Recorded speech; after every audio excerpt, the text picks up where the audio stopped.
Bismillahirrahmanirrahim. Assalamualaikum warahmatullahi wabarakatuh. Bismillahirrahmanirrahim. Alhamdulillah wassalatu wassalamu ala Rasulillah Sayyidina wa Maulana Muhammad ibn Abdillah sallallahu alaihi wasallam wa ala alihi wa sahbihi wa mawalah wa la hawla wa la quwwata illa billah. Subhanaka la ilma lana illa ma 'allamtana innaka antal alimul hakim. Wa la haula wa la quwwata illa billahil aliyyil azim. Amma ba'du.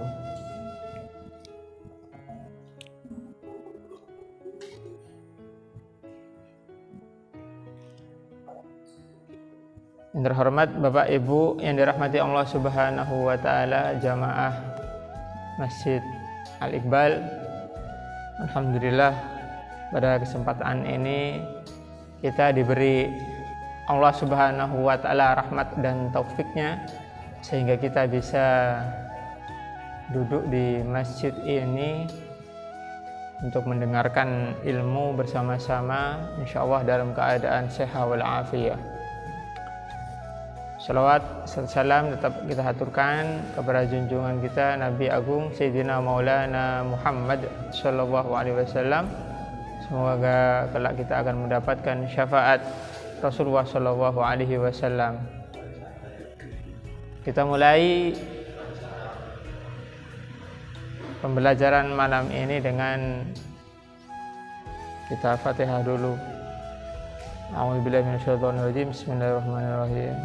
Al-Fatihah binai ta'lim wa ta'allum wal ifadah wal istifadah wa tadzakkar wa nafa' wal intifa' atamassuk bi kitabillah wa sunnati rasulillah khususan ila ruhi mu'allif hadzal kitab al-imam al-hafidz ibn Hajar al-Asqalani wa khususan ila ruhi al-imam Syihabuddin Ahmad bin Ali bin Hajar al-Asqalani wa usulihim wa furuhim wa mu'allifin fi jami' mu'allifin al-kutub wa usulihim wa furuhim annahu ya'li darajatin fil jannah wa yuj'alina min barakatihim asrarihim anwarihim ulumihim wa nafaatihim fid din wa dunya wal akhirah. Allahumma yudna niyatana fi niyatihim wa amalana fi amalihim wa akhlaqana fi akhlaqihim wa anna allaha maqasidna fi maqasidihim ala hadin niyah wa ala kulli niyyah salihah wa ila hadratin nabi Muhammad sallallahu alaihi wasallam. Al-Fatihah. A'udzu billahi minasyaitonir rajim. Bismillahirrahmanirrahim. Alhamdulillahi rabbil alamin arrahmanir rahim maliki yaumiddin. Iyyaka na'budu wa iyyaka nasta'in. Ihdinas siratal mustaqim siratal ladzina an'amta 'alaihim ghairil maghdubi 'alaihim waladdallin. Amin.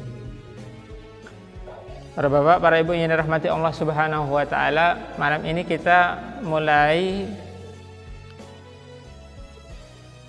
belajar kita yaitu dengan kajian fikih dengan pendekatan hadis, yaitu yang ada di kitab Bulughul Maram.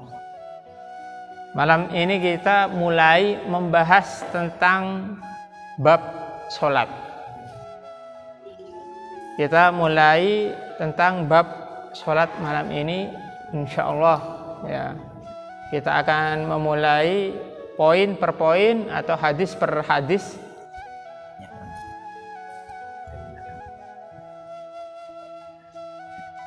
Hadis per hadis dari kitab ini, insyaallah nanti akan membahas satu persatu tentang sholat. Para bapak, para ibu yang dirahmati Allah Subhanahu wa taala, ya.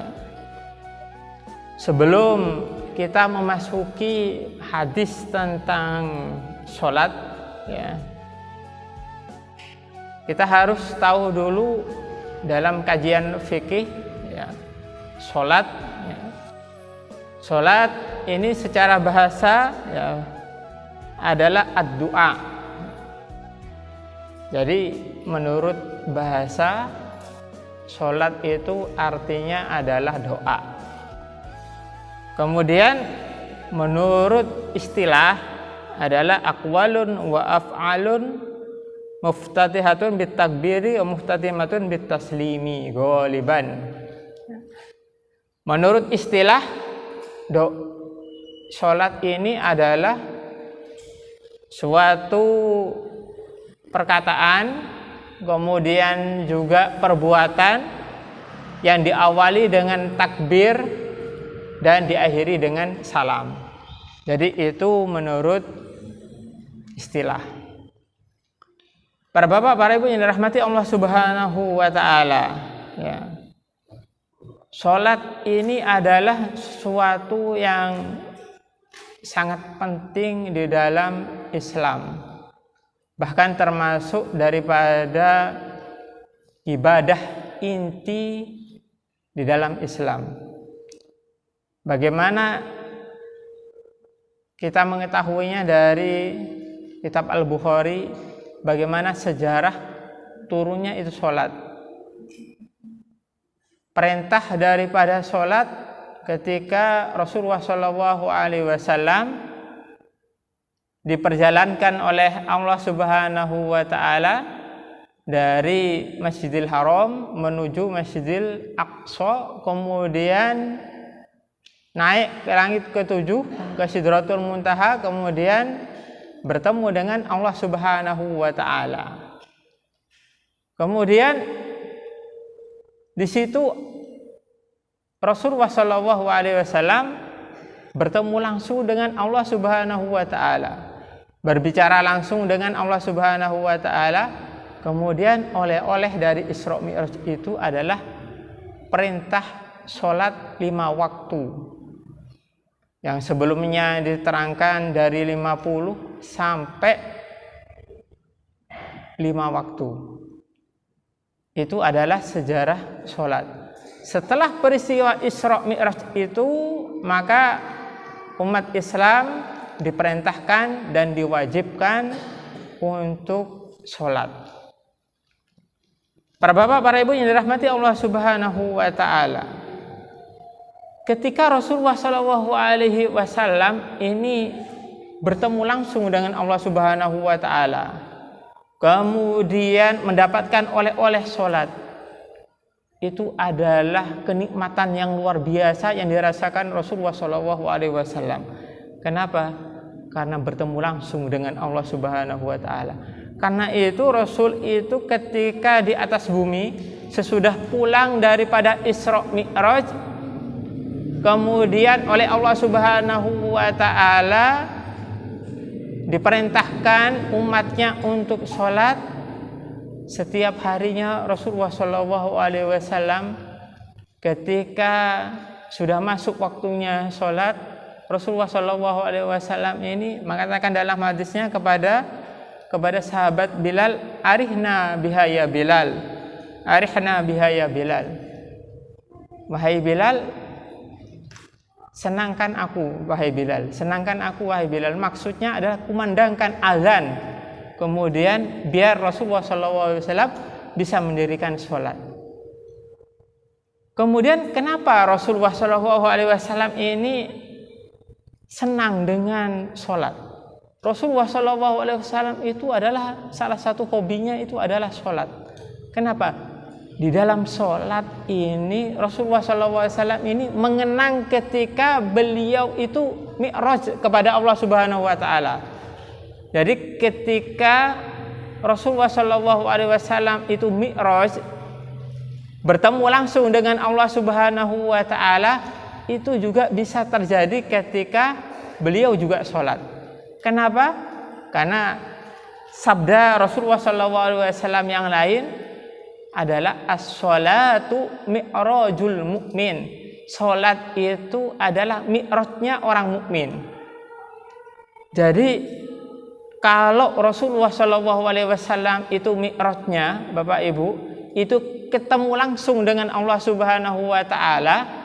Kalau kita sebagai orang mukmin, mi'rajnya kepada Allah Subhanahu wa taala itu adalah sholat.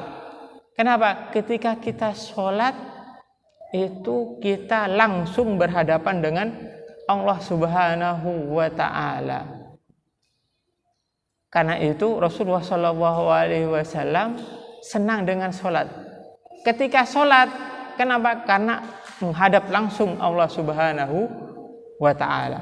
Nah, Itu Bapak Ibu, ini rahmati Allah Subhanahu wa taala.